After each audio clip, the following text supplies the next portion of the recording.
The smell of lilies still clung to my black dress when Corabeth and Thaddeus Merriweather arrived at my front door, their faces painted with expressions I'd never seen before, something between grief and barely contained anticipation.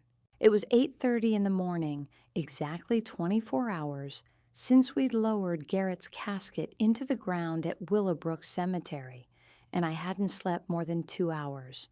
The coffee in my hand had gone cold while I'd been staring out the kitchen window, watching the October leaves drift across the yard that Garrett had spent every weekend tending for the past 15 years.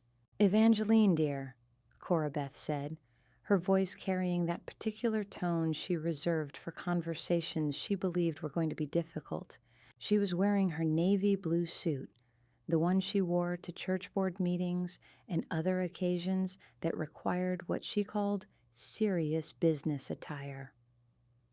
Thaddeus stood slightly behind her, holding a manila folder thick with documents and wearing an expression that reminded me uncomfortably of a funeral director discussing payment plans.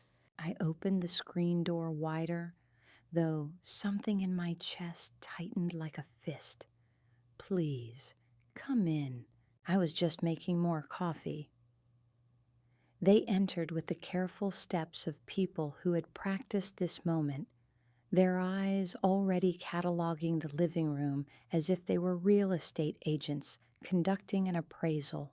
Corabeth's gaze lingered on the antique sideboard that had belonged to my grandmother, while Thaddeus made note of the television, the sound system, even the framed photographs on the mantel, pictures of Garrett and me from our wedding day, our anniversary trips, holidays with friends who had become our chosen family.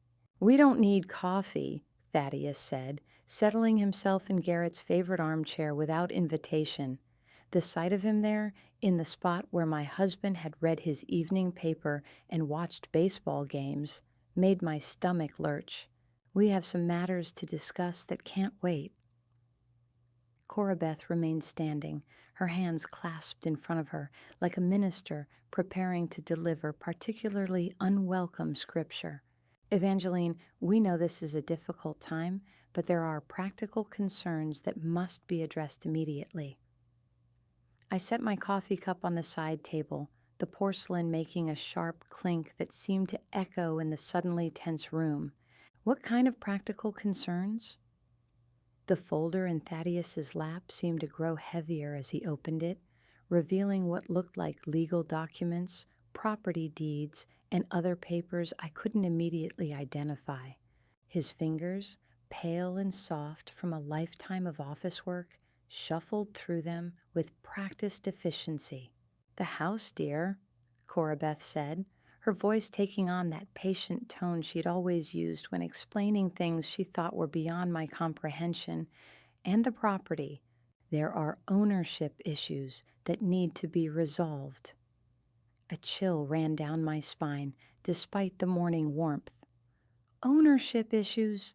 This is our house. Garrett and I bought it 15 years ago when we got married."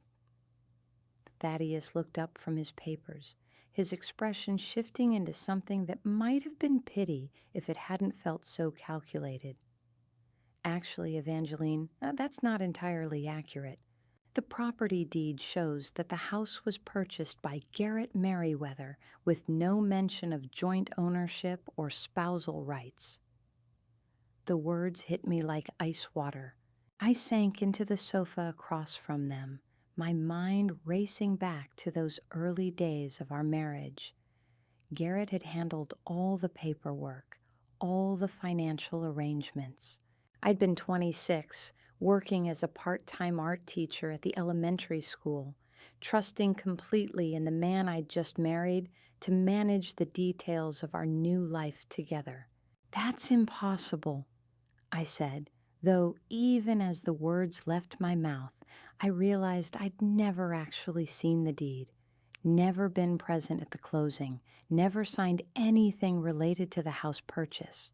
Garrett had explained it as a surprise, a wedding gift he wanted to handle entirely on his own. Corabeth moved closer, her expression softening into what she probably thought was maternal concern. "We understand this is shocking, dear, but the legal facts are quite clear. Garrett purchased this property as his sole asset, and according to his will, all his assets passed to his estate." "His estate," I repeated, the words feeling foreign in my mouth. "But I'm his wife. I'm his next of kin." "You were his wife," Thaddeus corrected, his voice taking on the tone of someone explaining basic arithmetic to a slow student. "But marital status doesn't automatically confer property rights when the property was acquired before the marriage as separate assets." My hands began to shake, whether from grief or rage or simple shock, I couldn't tell. "Before the marriage, we bought this house after we were married. We lived here together for 15 years.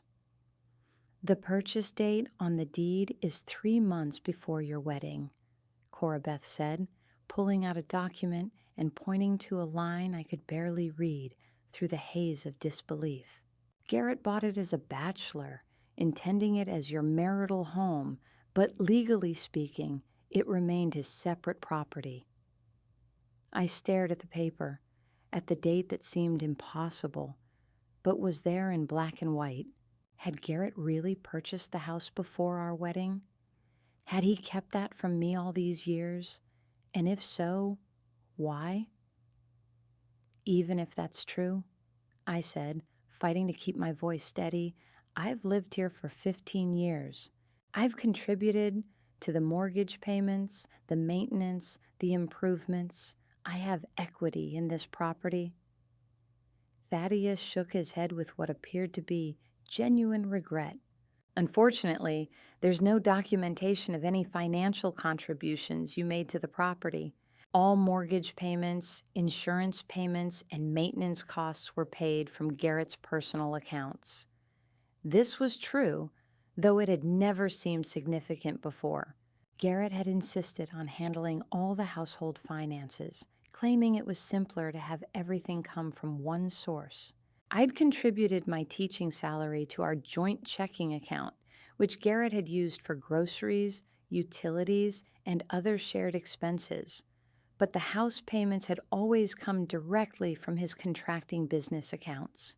"So what exactly are you telling me?" I asked, though I was beginning to understand the shape of the trap I'd been living in without knowing it.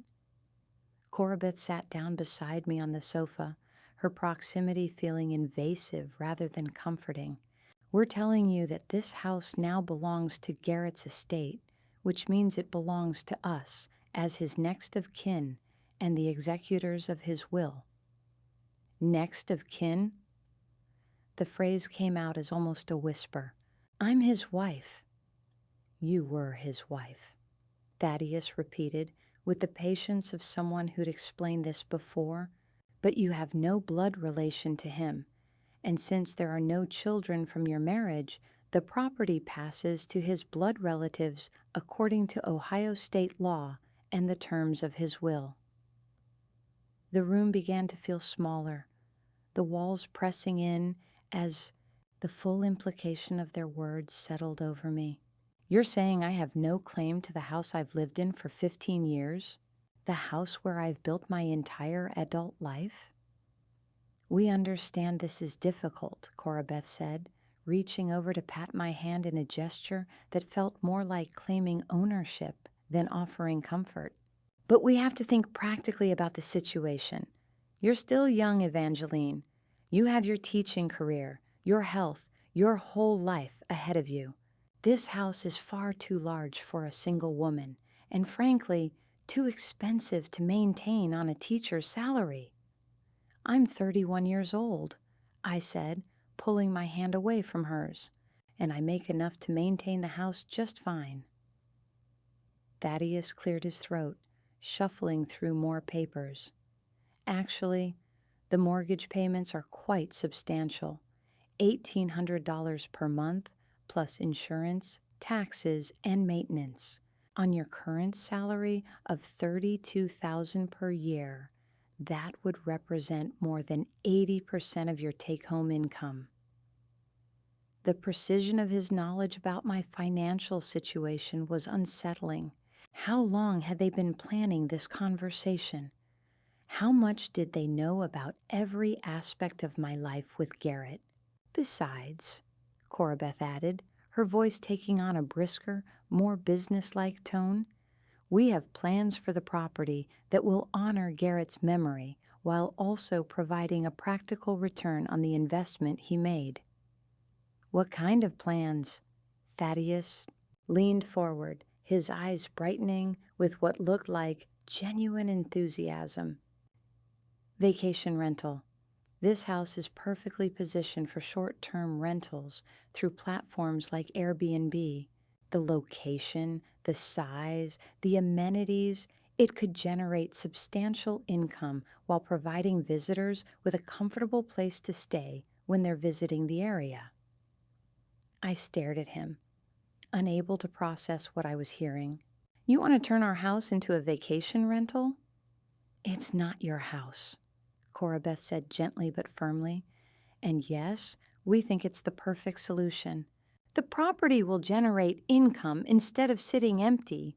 Travelers will benefit from having a beautiful place to stay, and the house will be maintained and occupied rather than falling into disrepair. Falling into disrepair? I've lived here for 15 years. I know how to maintain a house. Of course you do, dear, Corabeth said with that same patronizing tone.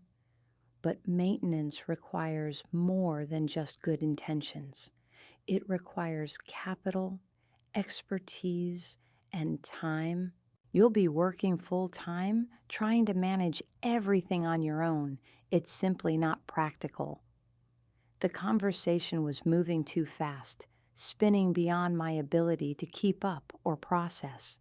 Yesterday, I'd been a grieving widow, trying to figure out how to rebuild my life without the man I'd loved since I was 25.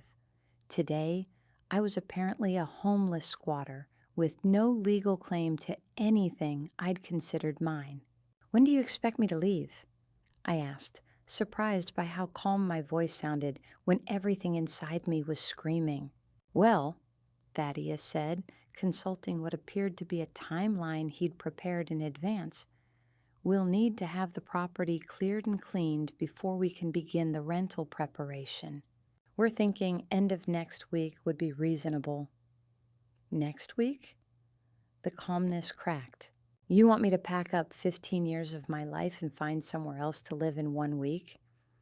We understand it's a tight timeline, Corabeth said, though her expression suggested she thought 1 week was actually quite generous.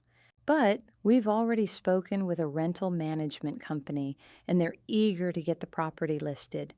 The sooner we can get it operational, the better for everyone involved. Better for everyone?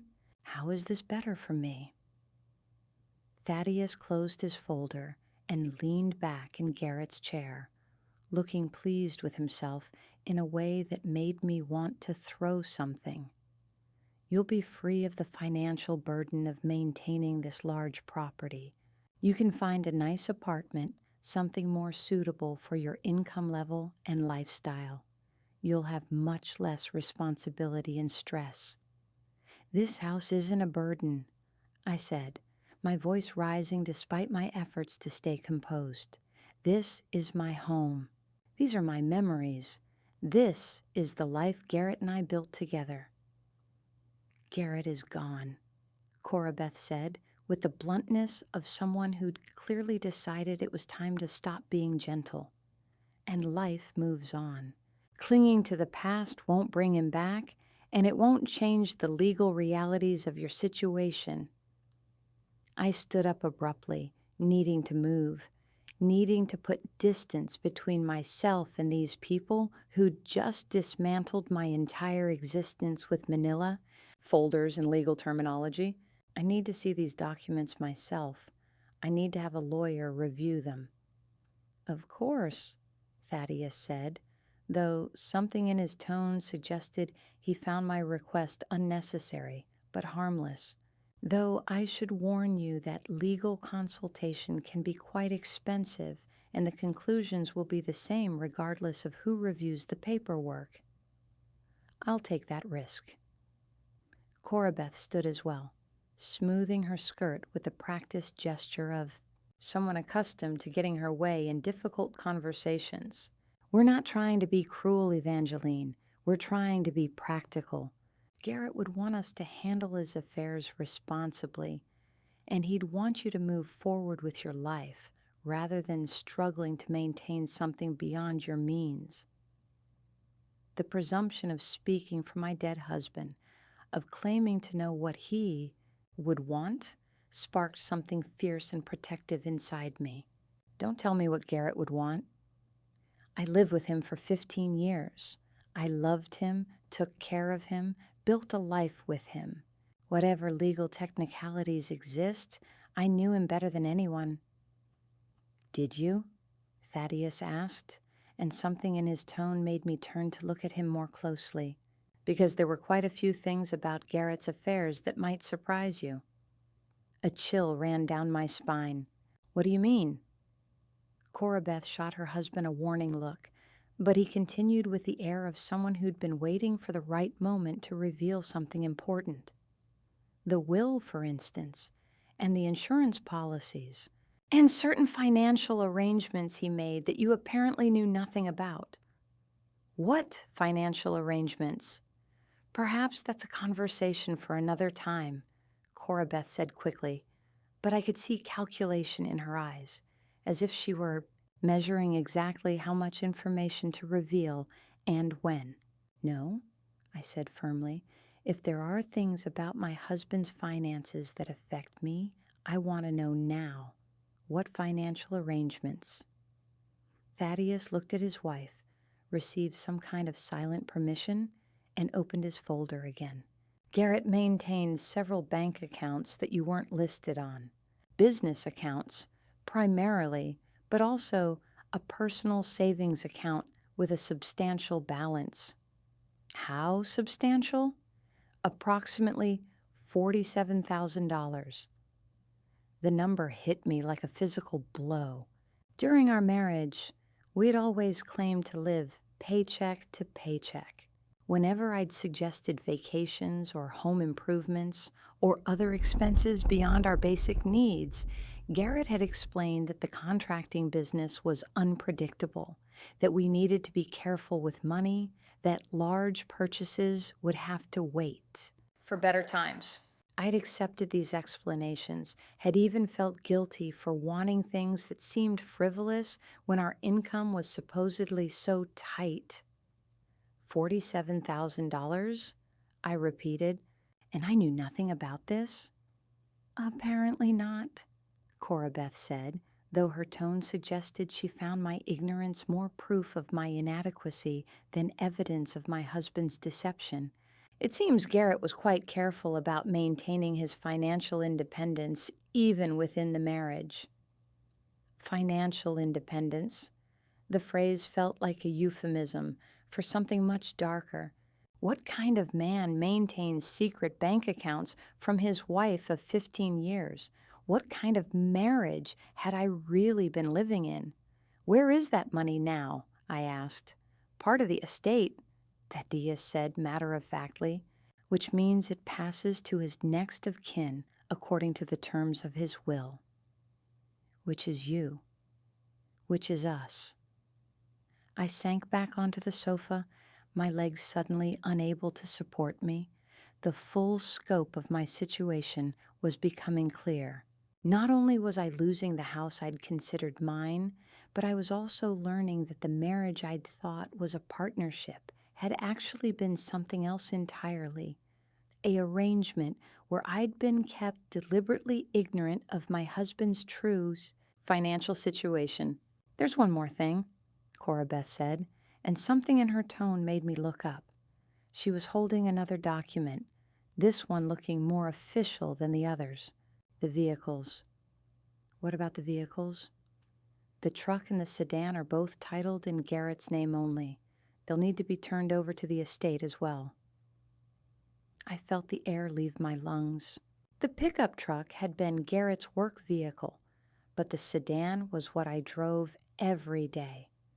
I'd assumed, as I'd assumed so many things, that our vehicles were jointly owned.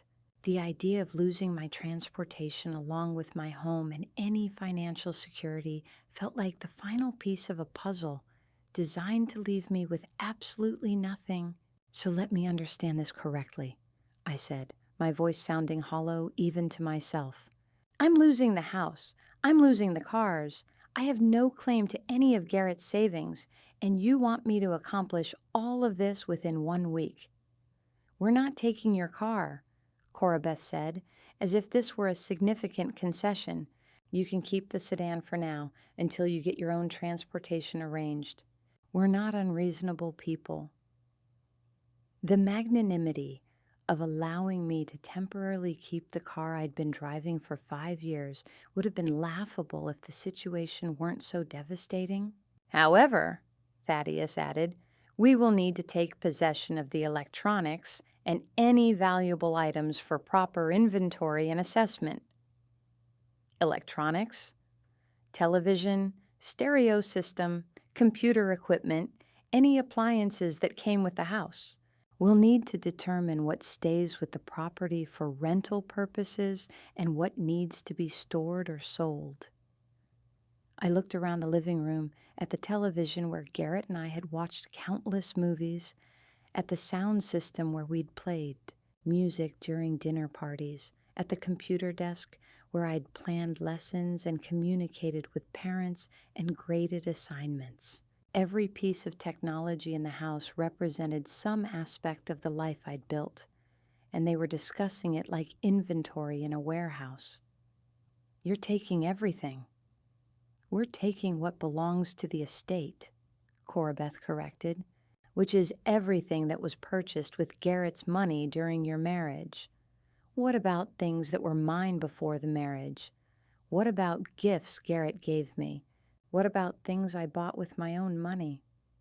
If you have receipts and documentation proving your individual ownership, those items would remain yours, Thaddeus said.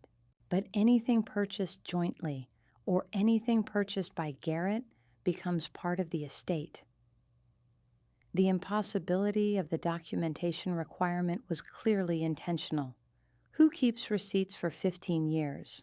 Who documents every gift, every shared purchase, every household item acquired during a decade and a half of marriage? The request was designed to make it easier to claim everything rather than sort through legitimate ownership questions. I think I need you to leave now, I said, standing up again and moving toward the front door. I need time to process this and seek legal counsel. Of course, Corabeth said, though she made no move toward the door. But Evangeline, you should understand that legal consultation isn't going to change the basic facts of your situation. These documents are legitimate, the will is properly executed, and Ohio state law is quite clear about property rights. Even so, I'm not making any decisions or agreeing to anything until I've had professional advice. Thaddeus finally stood, gathering his papers with the care of someone handling precious documents. That's your right, certainly, though I hope you'll consider the practical aspects of your situation rather than pursuing expensive legal battles that are unlikely to change the outcome. As they moved toward the door, Corabeth paused, turning back to me with an expression that seemed almost kind. Evangeline, I know this feels overwhelming right now, but you're young, you're educated, you have a good job. This might actually be an opportunity for you to start fresh, to build something that's entirely your own rather than living in the shadow of your marriage. The suggestion that losing everything I'd built over 15 years was somehow an opportunity for personal growth was so outrageous that I couldn't even formulate a response. I simply opened the front door and waited for them to leave. "We'll be back tomorrow morning," Thaddeus said as they stepped onto the porch to begin the inventory process. "Please have any documentation of individual ownership ready for review." After they left, I closed the door and leaned against it, my hands shaking as the full weight of what had just happened settled over me. In the space of one conversation, I'd learned that everything I'd believed about my marriage, my home, and my security had been an illusion. Garrett had kept secret bank accounts, had purchased our house without including me on the deed, had maintained financial independence that I'd never suspected, and now his parents were systematically dismantling the life I'd thought was mine, piece by piece, with legal documents and property laws that apparently gave me no recourse. I walked through the house slowly, seeing everything differently now. The furniture we'd chosen together, the artwork we'd collected, the kitchen appliances we'd carefully selected, all of it was apparently estate property, subject to inventory and distribution according to Garrett's will. Even the photographs on the mantel, the physical representations of our shared memories, might be claimed as part of his estate. In the kitchen, I poured myself a glass of wine, even though it was barely noon, needing something to steady my nerves while I tried to think clearly about my options. The bottle was one we'd been saving for a special occasion that would now never come, and the irony of drinking it alone while planning my eviction felt almost poetic. The first step was obviously to find a lawyer, though Thaddeus's warning about expense was legitimate. On my teacher's salary, legal fees could quickly become prohibitive, especially if this turned into a protracted battle. But I had to try. There had to be something I could do, some protection under the law for a widow who'd been deceived about her financial situation. The second step was to start documenting everything I could remember about our financial arrangements, our joint purchases, our household contributions. If there was any chance of claiming partial ownership of anything, I needed to build the strongest case possible.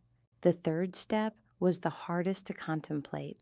I needed to start planning for the possibility that the Merriweathers were right, that I really was going to lose everything and need to start over from nothing at age 31.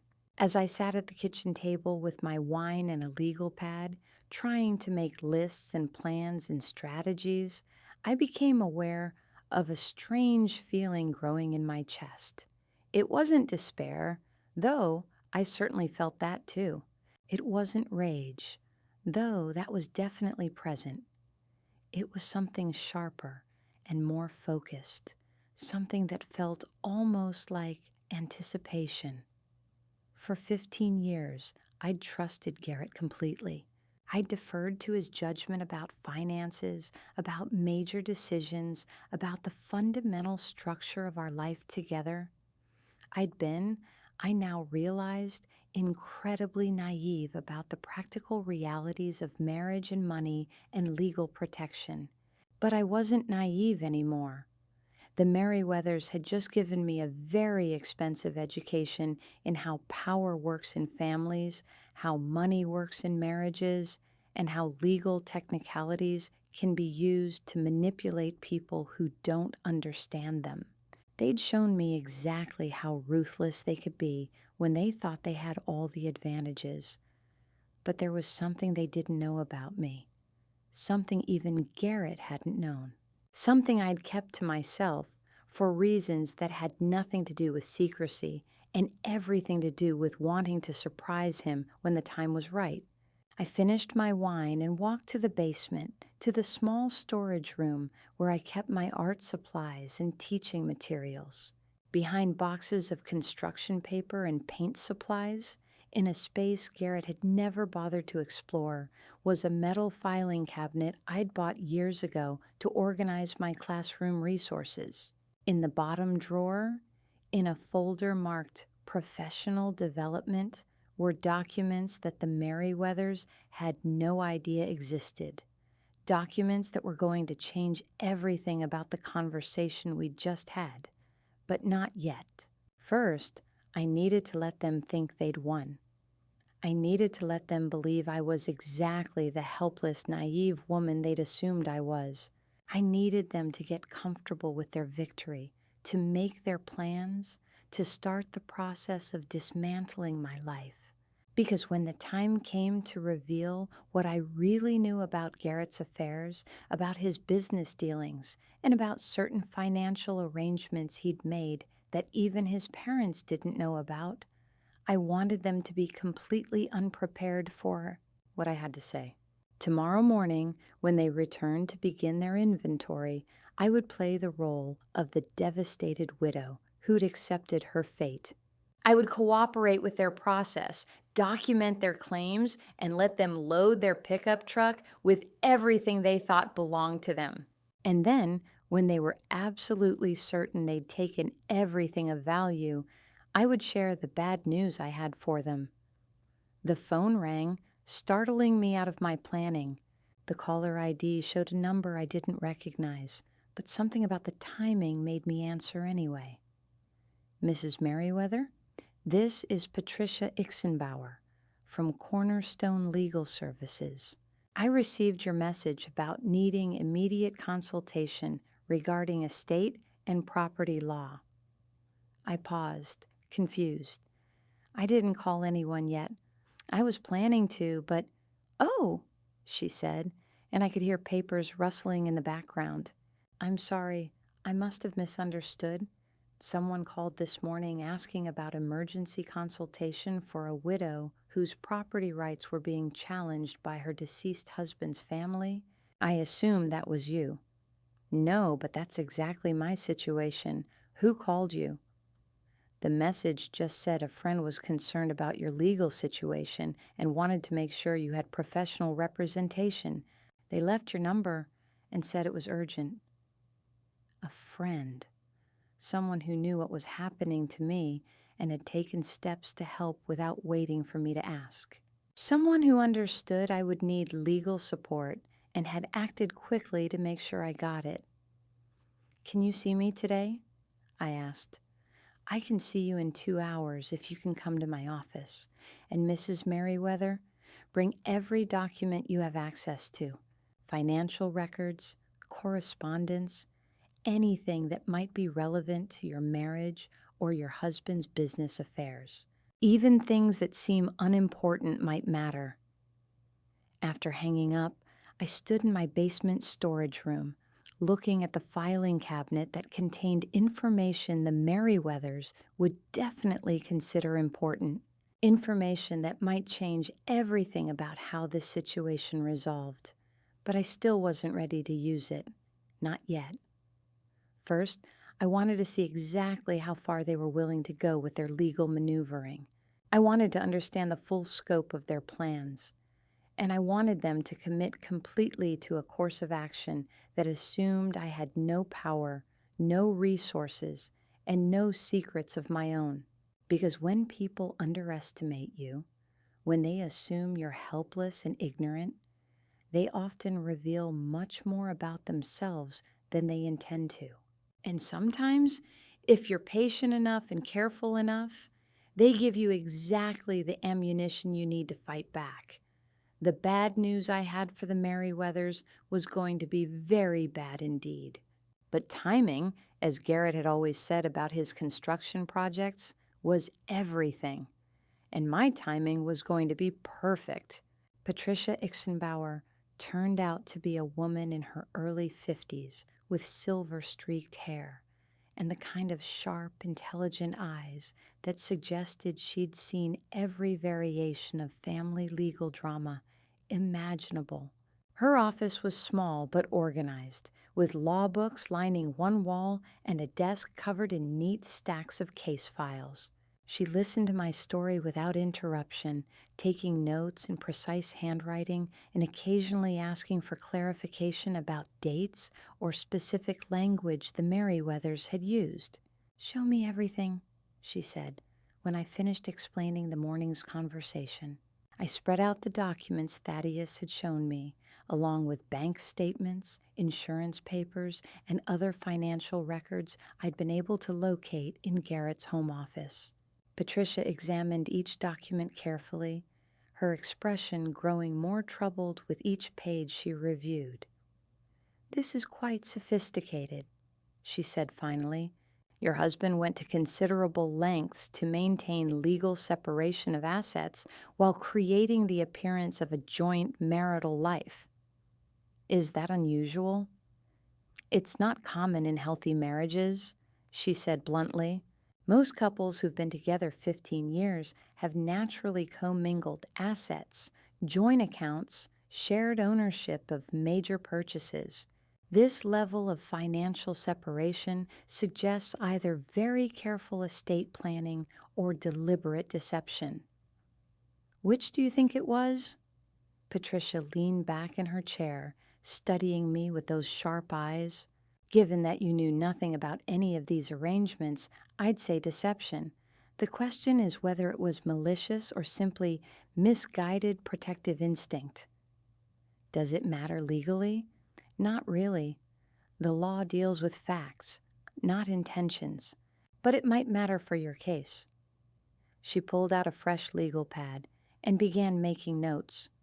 "Tell me about your friend who called this morning, the one who arranged for you to contact me." "I honestly don't know who that was. I've been trying to figure it out, but I can't think of anyone who would know about my situation this quickly." "Well, whoever it was has good instincts about legal timing. If we're going to challenge any of this, we need to act fast." She tapped her pen against the legal pad, thinking. "What exactly do you want to accomplish here? Do you want to fight for the house? Try to claim a portion of the hidden assets? Challenge the will?" The question forced me to clarify something I'd been avoiding. What did I want? To stay in a house that was apparently never legally mine? To fight for money I'd never known existed?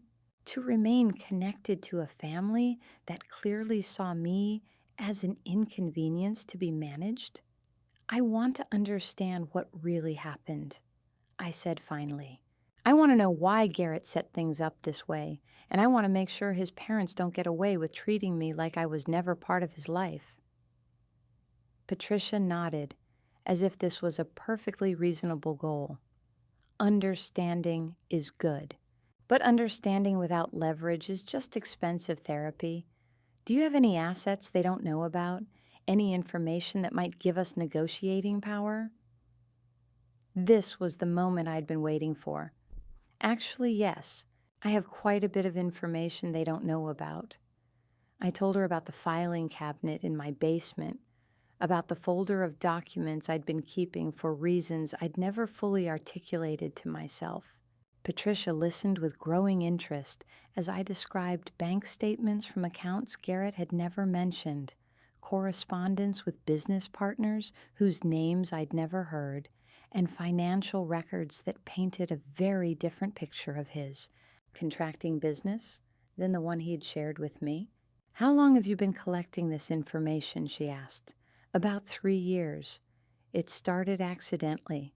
I was looking for tax documents in his office and found some papers that didn't match what he'd told me about his business income. So I started paying attention, copying things when I had the chance, trying to understand what was really going on." "And you never confronted him about it?" I shrugged, feeling slightly embarrassed about my own passive approach. I kept thinking I'd find an explanation that made sense, or that the right moment would come to ask about it. But then he got sick, and it seemed cruel to challenge him when he was dying. Patricia was making rapid notes, her expression brightening with each detail I provided. "This could change everything. If you have documentation of undisclosed business income, hidden partnerships, or other financial arrangements the estate doesn't know about, we have significant leverage." "What kind of leverage?" "The kind that makes people very interested in negotiating rather than going to court." especially if there are tax implications or business partnership issues that could complicate the estate settlement. We spent the next 2 hours going through every document I could remember, creating a comprehensive list of information that might be relevant to my situation. By the time we finished, Patricia was smiling in a way that suggested the Merriweathers' confident legal position wasn't quite as solid as they believed. "Here's what we're going to do," she said, gathering the papers into neat stacks. "Tomorrow morning, when they come for their inventory, you're going to cooperate completely. Let them take whatever they want. Document everything they claim and don't argue about ownership issues." Just let them take everything they think they're entitled to. Meanwhile, I'll be preparing a comprehensive response that addresses their claims and introduces some claims of our own. By tomorrow afternoon, we'll be ready to have a very different kind of conversation with them. I left Patricia's office feeling something I hadn't experienced in months: hope mixed with anticipation. For the first time since Garrett's diagnosis, I felt like I had some control over my circumstances, some power to influence what happened next. The drive home took me past the cemetery where we'd buried Garrett just 24 hours earlier. On impulse, I pulled into the parking lot and walked to his grave, which was still covered with the elaborate flower arrangements from the funeral.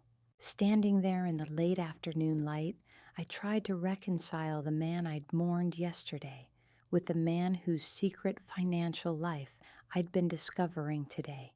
"I don't understand why you did this," I said aloud, feeling only slightly foolish for talking to a headstone. "I don't understand why you kept so many secrets or why you set things up to hurt me after you were gone." The cemetery was quiet, except for the sound of wind in the trees and distant traffic from the main road. I stood there for a long time, waiting for some kind of insight or closure or forgiveness to wash over me. Instead, I just felt tired and confused and oddly relieved that the version of my marriage I'd been grieving hadn't actually existed. That evening, I spent hours in the basement, carefully photographing and organizing the documents I'd been collecting. The full scope of Garrett's hidden financial life was staggering. His contracting business had generated far more income than he'd ever told me, with contracts and partnerships that extended into real estate development and property investment. There were bank accounts in multiple states, business relationships with people I'd never heard of, and what appeared to be ownership stakes in several commercial properties. Most significantly, there was a life insurance policy worth $200,000 that named me as the beneficiary, a policy the Merriweathers had apparently never mentioned because they didn't know it existed. As I worked, organizing evidence that would completely change the balance of power in my situation, I thought about the friend who'd called Patricia's office on my behalf. Who knew enough about my circumstances to arrange legal help? Who cared enough to take action without waiting for me to ask for help? The answer came to me around midnight as I was sealing the documents into a secure envelope for Patricia's review. Miriam Gullikin, my closest friend at school, and the only person who'd known about my growing suspicions regarding Garrett's finances. I'd confided in her during lunch breaks, sharing my confusion about discrepancies between what Garrett told me about money and what I occasionally glimpsed in his papers. She'd listened without judgment and encouraged me to trust my instincts, even when I'd been reluctant to confront my husband directly. Miriam had been at the funeral, had seen the Merriweathers' behavior during the service, had probably anticipated exactly the kind of pressure they would put on me once Garrett was gone. Her call to Patricia represented the kind of loyal friendship that took initiative without waiting to be asked. I called her from the kitchen phone. knowing she'd still be awake grading papers or preparing lessons for the next day. "I was wondering when you'd figure it out," she said when I thanked her for arranging the legal consultation. "I've been worried about you since the funeral, the way Garrett's parents were acting, like they were already making plans for after you were gone." They were making plans. They showed up this morning with property deeds and eviction timelines. "Those bastards," Miriam said, with a kind of fierce loyalty that reminded me why our friendship had survived 15 years of very different life paths. "What did your lawyer say?" I told her about Patricia's strategy, about the documents I'd been collecting, about the insurance policy and hidden business partnerships that were going to complicate the Merriweathers' assumptions about their inheritance. "Good," Miriam said with satisfaction. "It's about time you got to surprise them instead of the other way around." "I'm scared," I admitted. "What if this backfires? What if I end up with nothing anyway, but now I've also spent thousands on legal fees? Then you'll have gone down fighting instead of just accepting whatever they decided to give you. And honestly, Evangeline, from what you've told me about those documents, I don't think this is going to backfire. I think you're about to discover you have a lot more power than anyone realized." The next morning, I was ready when the Merriweathers arrived at 8:30 sharp. They came with a larger truck this time, and two men I didn't recognize who appeared to be professional movers. Corabeth carried a clipboard with what looked like a comprehensive inventory list, while Thaddeus had brought a camera to document everything they removed.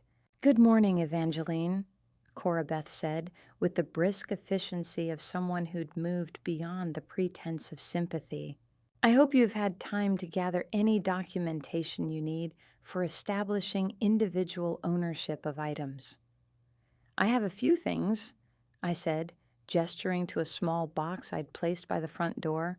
It contained receipts for some jewelry I'd bought myself, a few books that had been gifts from colleagues, and other items of purely sentimental value. But honestly, most of what's here was purchased jointly, so I understand it belongs to the estate. Thaddeus looked pleased by my apparent cooperation. "We appreciate your understanding. This process is difficult for everyone, but handling it professionally makes it easier." I watched as the movers began disconnecting electronics and loading furniture into their truck. Every piece that left felt like another layer of my life being stripped away, but I maintained the composed, slightly defeated demeanor Patricia had coached me to project. "The television and sound system were quite expensive," Corabeth noted, consulting her clipboard. "Garrett always did appreciate quality electronics." "He did," I agreed. "He spent a lot of time researching the best options before making purchases." "Always practical about investments," Thaddeus added, supervising as the movers carefully wrapped the computer equipment. He understood the importance of buying things that would hold their value. I nodded and made appropriate responses while mentally cataloging everything they claimed, every assumption they made about ownership and value. By noon, they'd loaded most of the house's contents into their truck, leaving me with basic furniture, kitchen necessities, and personal items of obvious individual ownership. "I think that covers the major items," Corabeth said, reviewing her list one final time. "We'll be back next week to prepare the house for rental staging, but you should have time to pack your personal belongings and arrange for your relocation." "Where will you go?" Thaddeus asked, and something in his tone suggested he was genuinely curious rather than simply polite. "I'm not sure yet," I said honestly. "I need to look at apartments, figure out what I can afford on my salary." "There are some nice complexes on the south side of town," Corabeth suggested. "Very affordable, perfect for single professional women. You might actually prefer the convenience of apartment living after managing this large house for so many years. The suggestion that losing my home might actually be an improvement was so condescending that I had to bite my tongue to avoid responding with the sarcasm it deserved. As they prepared to leave, Thaddeus paused at the door, looking back at the now empty living room with what appeared to be satisfaction. This is going to make an excellent vacation rental. The layout is perfect for families, and the location is ideal for people visiting the area. I'm sure it will be, I said, managing to keep my voice neutral. After they left, I called Patricia from the kitchen phone, giving her a complete inventory of everything they'd taken and confirming that they'd proceeded exactly as she'd predicted. Perfect, she said. They've just committed to a specific version of events, a particular interpretation of ownership and inheritance rights. Now, we get to introduce some complications they weren't expecting. When? This afternoon. I've prepared a comprehensive response to their claims, along with some additional information about the estate that I think they'll find very interesting. Can you meet me at 3 o'clock? I spent the afternoon pacing through my emptied house, alternating between anxiety about the confrontation to come and anticipation about finally having some power in the situation. The rooms felt strange and hollow, without the furniture and electronics that had defined them for 15 years, but also somehow lighter, as if removing the physical weight of my marriage had created space for something new. At 2:30, Patricia arrived with a briefcase full of documents and an expression that suggested she was looking forward to the conversation we were about to have. "Are you ready for this?" she asked, as we reviewed the strategy one final time. "I'm ready," I said, and realized I meant it. The Merriweathers arrived at exactly 3 o'clock, as punctual as they'd been that morning, but their demeanor was different now, more relaxed, more confident, as if the successful completion of their inventory had confirmed their control over the situation. "Evangeline," Cora Beth said, as they settled into the same chairs they'd occupied the day before. "I hope you've had time to process everything and make peace with the practicalities of your situation." "Actually," I said, "I've had time to review some documents with my attorney, and it turns out the situation is more complicated than any of us initially realized." The word attorney caused both Merriweathers to stiffen slightly, but Thaddeus maintained his confident expression.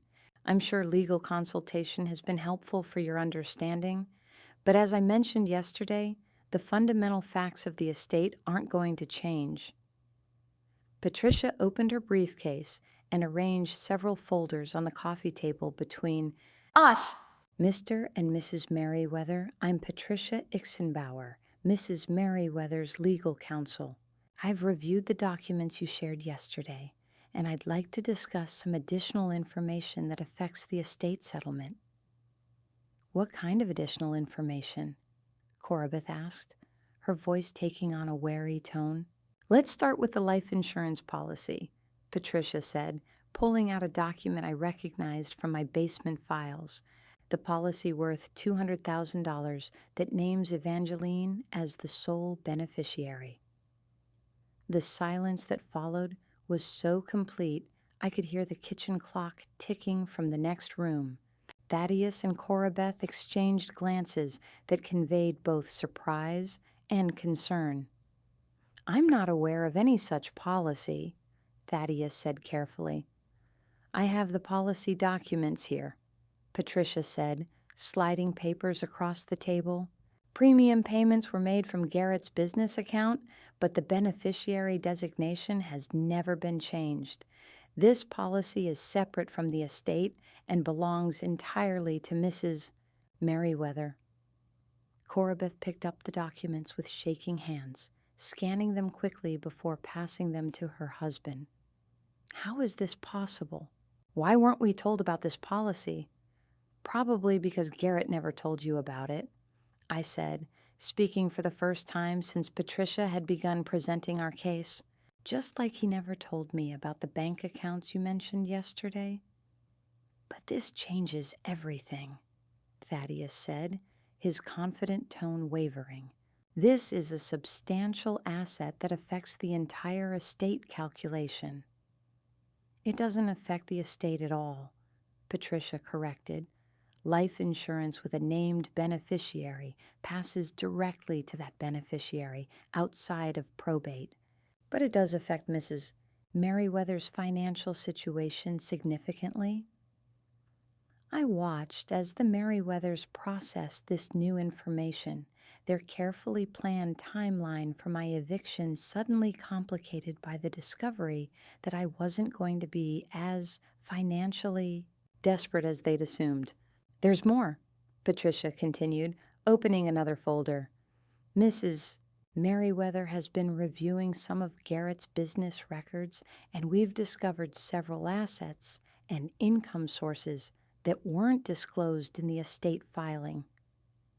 What kind of assets? Corabeth asked, though her tone suggested she wasn't sure. She wanted to know. Patricia began laying out photocopies of the documents I'd been collecting for 3 years, bank statements showing business income that far exceeded what Garrett had claimed, partnership agreements for real estate investments, ownership stakes in commercial properties, contracts for construction projects that had generated substantial profits. Garrett's contracting business was significantly more profitable than either the estate filing or his tax returns indicate, Patricia explained, which raises questions about financial disclosure, tax liability, and the actual value of the estate. Thaddeus was studying the documents with growing alarm. Where did these come from? How did Evangeline obtain private business records? They came from Garrett's home office, I said calmly. From files he kept in his desk, correspondence he received at our house, statements that came in our mail. I didn't steal anything or obtain anything illegally. I simply paid attention to paperwork that passed through our home. But you never mentioned any of this before, Corabeth protested. You never asked, I replied. Yesterday, you told me that I knew nothing about Garrett's financial affairs and had no claim to any of his assets. I didn't think you were interested in my input about his business dealings. Patricia opened a third folder, this one containing correspondence I discovered just the night before. This raises another complication. Some of these business partnerships appear to involve ongoing obligations and shared ownership that can't simply be transferred to estate heirs without the consent of the other partners. What do you mean? Thaddeus asked. I mean that Garrett's business interests weren't as straightforward as a simple inheritance. He had partners, investors, and ongoing contractual obligations that create legal complications for anyone trying to claim his business assets. She pulled out a letter I'd found buried in Garrett's files, dated just 3 months before his death. This correspondence indicates that Garrett's primary business partner was planning to buy out his share of their joint ventures. The buyout price mentioned is $350,000. The number hit the Merriweathers like a physical blow. Their entire strategy had been based on the assumption that Garrett's estate was relatively modest. The house, the vehicles, some savings accounts. The discovery that his business interests might be worth hundreds of thousands of dollars changed every calculation they'd made. This is impossible, Corabeth said, her composed demeanor finally cracking. Garrett never mentioned business partners or buyout arrangements. We would have known if he was involved in deals this substantial. Would you? I asked, because apparently there were a lot of things about Garrett's affairs that he never mentioned to anyone. Secret bank accounts, hidden business income, life insurance policies, real estate investments. It seems like keeping financial secrets was a pattern for him. Patricia gathered the documents and returned them to her briefcase. All of which brings us to the current situation. Mrs. Merriweather is not the financially vulnerable widow you assumed she was yesterday. She has substantial life insurance proceeds, potential claims to business assets worth hundreds of thousands of dollars, and information about undisclosed income that could complicate the estate settlement significantly. What exactly are you proposing? Thaddeus asked, his voice tight with barely controlled frustration. We're proposing a more equitable division of assets, Patricia said matter-of-factly, one that recognizes Mrs. Merriweather's 15-year marriage, her contributions to the household, and her legitimate claims to jointly acquired property, such as the house. Mrs. Merriweather lived there for 15 years, contributed to its maintenance and improvement, and has a reasonable claim to continued residence regardless of whose name is on the deed. That's impossible, Corabeth said. The house is clearly titled in Garrett's name only. Yes, but Mrs. Merriweather's contributions to the household economy freed up Garrett's income for the mortgage payments. Without her salary covering other household expenses, he wouldn't have been able to afford the house payments. That creates a reasonable claim for equitable distribution. Patricia was presenting legal arguments I didn't fully understand, but the effect on the Merriweathers was clearly dramatic. Their confident assumptions about property ownership and inheritance rights were being systematically dismantled by someone who understood the law better than they did. Furthermore, Patricia continued, the discovery of undisclosed business income raises questions about the accuracy of Garrett's tax filings. If he was underreporting income to minimize tax liability, that creates potential legal problems for the estate that could delay settlement for months or years. Are you threatening us? Thaddeus asked. I'm explaining the legal realities of your situation, Patricia replied calmly, just as you explained the legal realities to Mrs. Merriweather yesterday. The difference is that now we have a more complete picture of what those realities actually are. I watched as the Merriweathers struggled to process this reversal of their position. 24 hours ago, they'd arrived at my door with documents and timelines and absolute confidence in their legal authority. Now they were discovering that their inheritance was far more complicated than they'd realized, and that the widow they'd planned to evict had resources and information they'd never suspected. What do you want? Corabeth asked finally. I want to keep my house, I said simply. I want the electronics and furniture you took this morning returned, and I want a fair settlement that recognizes my marriage and my contributions to the life Garrett and I built together. And if we refuse? Patricia smiled, and it wasn't a particularly friendly expression. Then we file formal challenges to the estate settlement, initiate investigations into potential tax evasion, contact Garrett's business partners about the outstanding buyout arrangements, and generally make sure this situation gets as complicated and expensive as possible for everyone involved. The threat was elegantly delivered but unmistakably clear. The Merriweathers could choose to negotiate a reasonable settlement, or they could face months or years of legal battles that would cost far more than simply recognizing my claims. We'll need time to consider your proposals, Thaddeus said after a long silence. Of course, Patricia agreed. We'll expect to hear from you within 48 hours. In the meantime, I trust you'll suspend any plans for converting the house to rental use until this matter is resolved. After they left, I stood in my empty living room with Patricia, feeling stunned by how quickly the balance of power had shifted. "What happens now?" I asked. "Now they go home and realize they have three choices," Patricia said, packing her documents back into her briefcase. "They can negotiate a fair settlement with you. They can fight us in court and probably lose while spending a fortune on legal fees. Or they can drag this out for years while the estate gets eaten up by administrative costs and tax penalties. Which do you think they'll choose?" "They'll negotiate," she said confidently. "They're not stupid, just greedy. Once they realize you're not helpless and this isn't going to be easy, they'll decide to take what they can get rather than risk losing everything in a protracted battle." Patricia was right.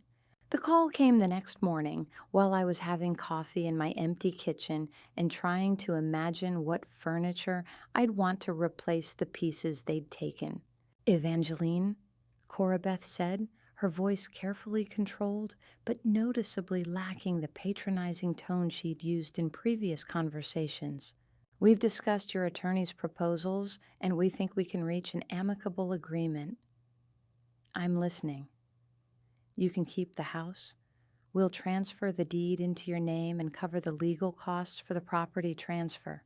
In exchange, we'd like you to disclaim any interest in Garrett's business assets and bank accounts."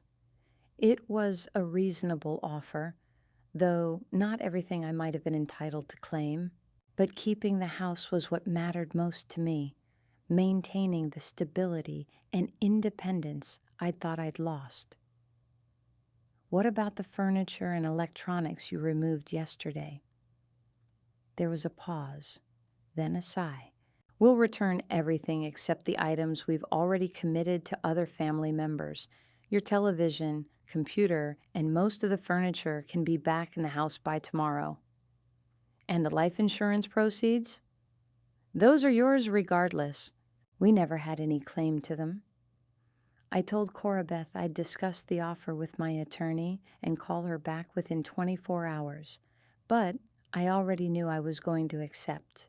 The house was what I'd really been fighting for, not just the building itself, but what it represented, my right to the life I'd built, my claim to 15 years of marriage and partnership, my refusal to be dismissed and discarded by people who'd never bothered to understand who I really was.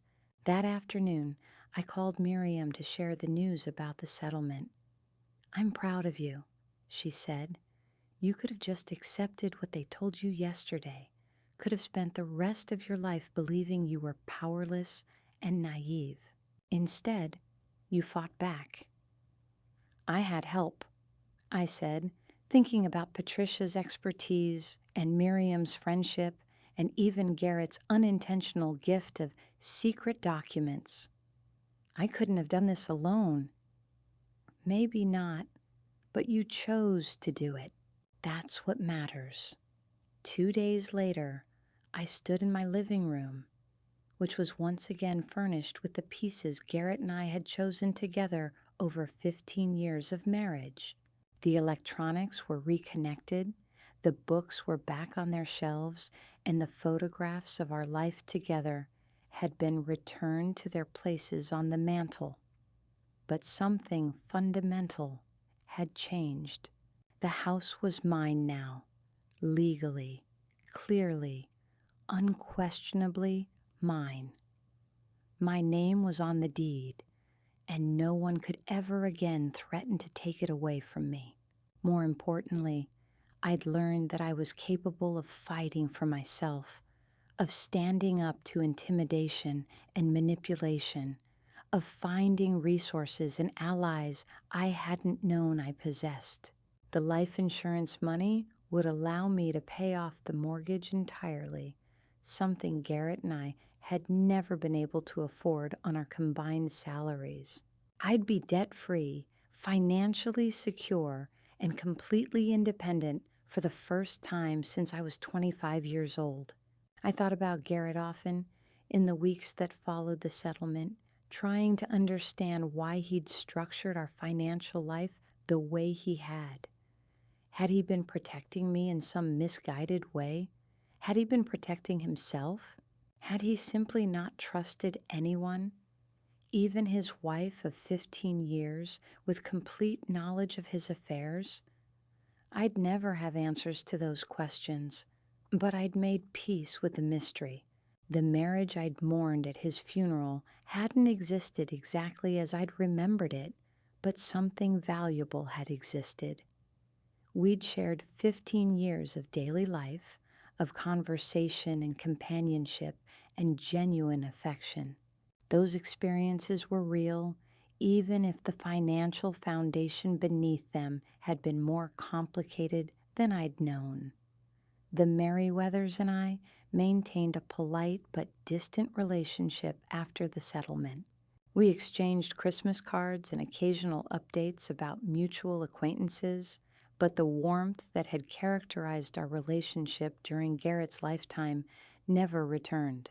I think we all understood that too much had been revealed about everyone's true character for genuine friendship to be possible.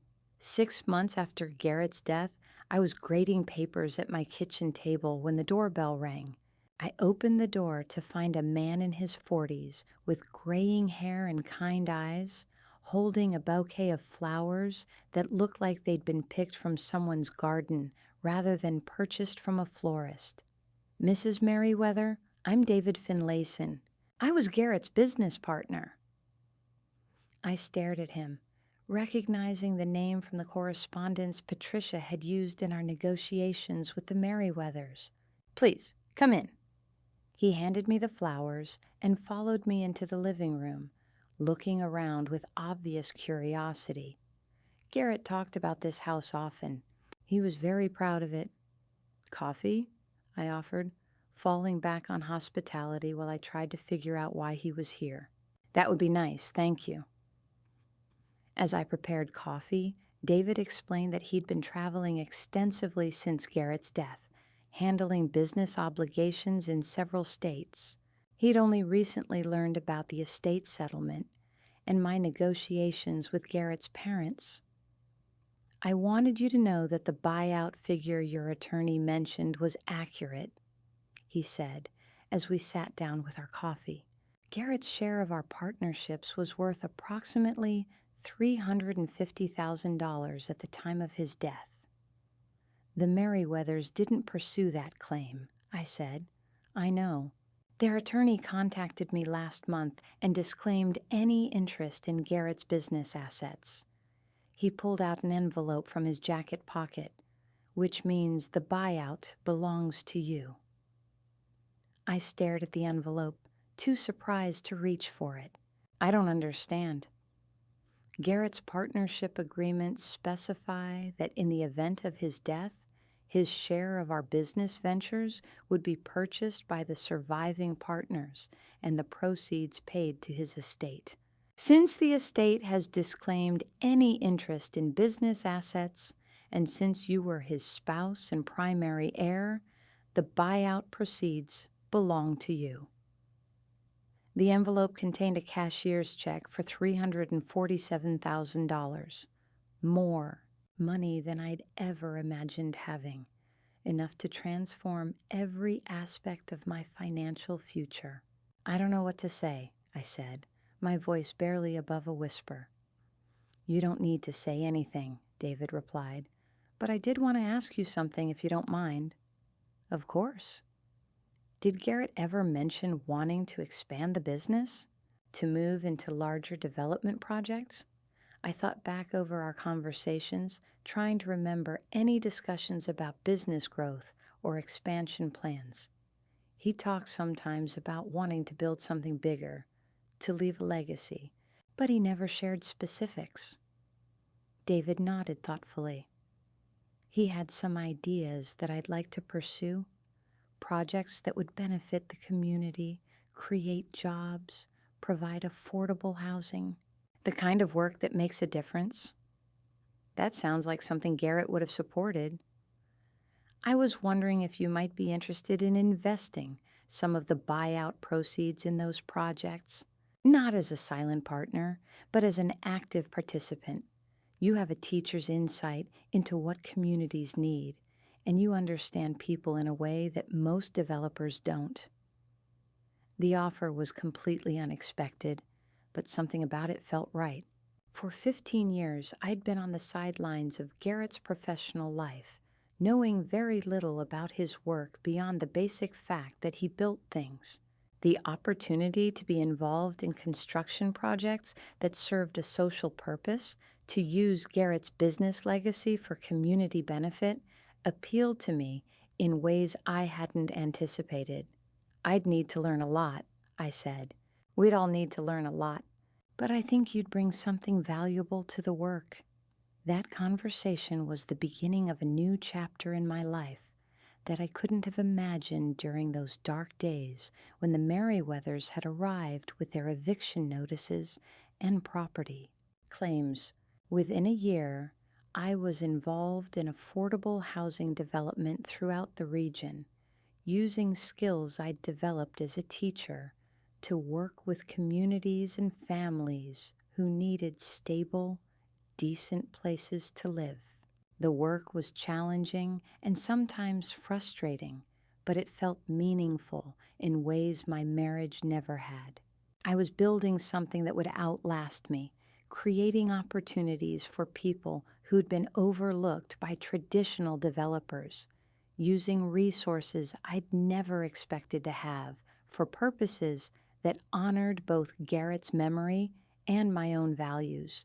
On the second anniversary of Garrett's death, I stood in the cemetery where we'd buried him, looking at the headstone that bore his name and dates, but told nothing about the complexity of the man he'd been. I brought flowers, as I did every few months, and spent a few minutes reflecting on the strange journey that had begun with his funeral. "I forgive you," I said aloud, meaning it for the first time.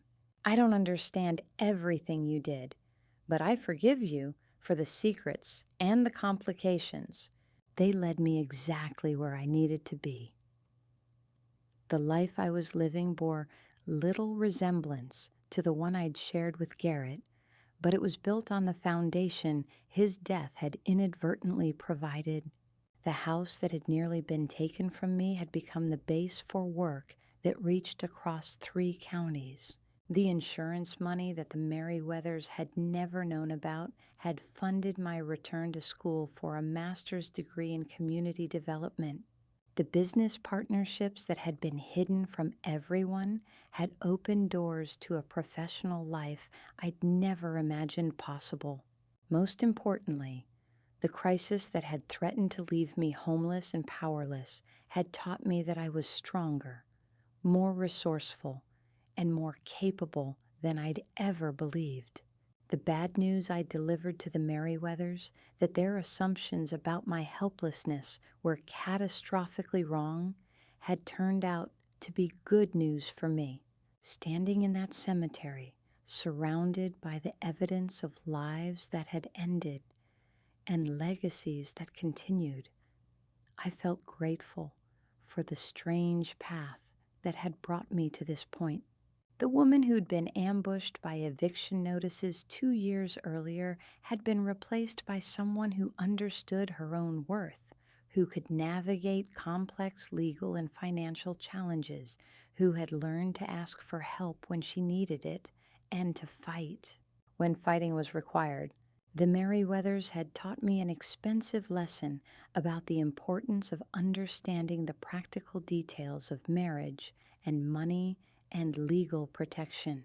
But they'd also inadvertently taught me that sometimes the worst thing that happens to you can become the foundation for something better than what you'd lost.